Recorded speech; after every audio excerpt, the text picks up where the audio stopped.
என்னால் இதற்கு மேல் தாங்கவே முடியாது.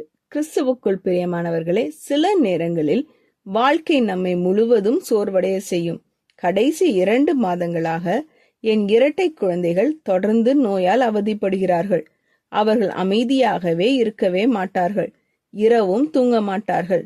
நான் என் கணவரிடம் அடிக்கடி சொல்கிறேன், என்னால் இதற்கு மேல் தாங்கவே முடியாது என்று. அப்படி ஒரு தாய் சொல்கிறார்கள்.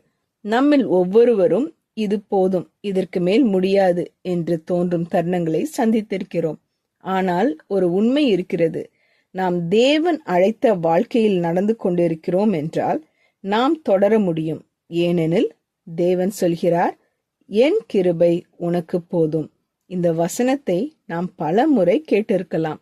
ஆனால் வாழ்க்கையின் கடினமான சூழ்நிலைகளில் நாம் அதை உண்மையாக நம்புகிறோமா? அவருடைய கிருபை ஒவ்வொரு தருணத்திற்கும் போதுமானது, ஒவ்வொரு சூழ்நிலைக்கும் போதுமானது, ஒவ்வொரு தேவைக்கும் போதுமானது, நம் பலவீனங்களுக்கும் தோல்விகளுக்கும் கூட போதுமானது. தேவன் தம்முடைய கிருபையால் நம்மை தாங்குகிறார். உங்கள் தேவைகளை நிறைவேற்ற தேவனுடைய தெய்வீக வளங்கள் எப்போதும் கிடைக்கின்றன. அவருடைய கிருபை உண்மையிலேயே போதுமானது. ஜெபம் செய்வோம்.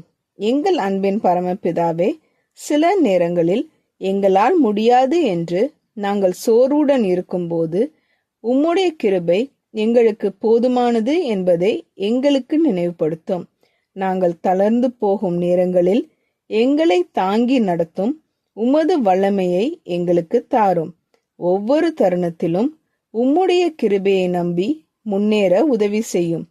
எங்கள் தேவைகளை நீர் அறிந்தவராக இருப்பதற்காக நன்றி. எங்களை ஒருபோதும் விட்டுவிடாத தேவனாக இருப்பதற்காக உமக்கு ஸ்தோத்திரம். இயேசுவின் நாமத்தில் ஜெபிக்கிறோம் பரமபிதாவே, ஆமீன். இந்த மெசேஜ் 24 செப்டம்பர் 2024 நான்சி டிமோஸ் வோல்கமுத் அவர்களின் இயேசுவை தேடி என்ற புரோகிராமிலிருந்து எடுக்கப்பட்டது. கர்த்தர் உங்களை ஆசீர்வதிப்பாராக.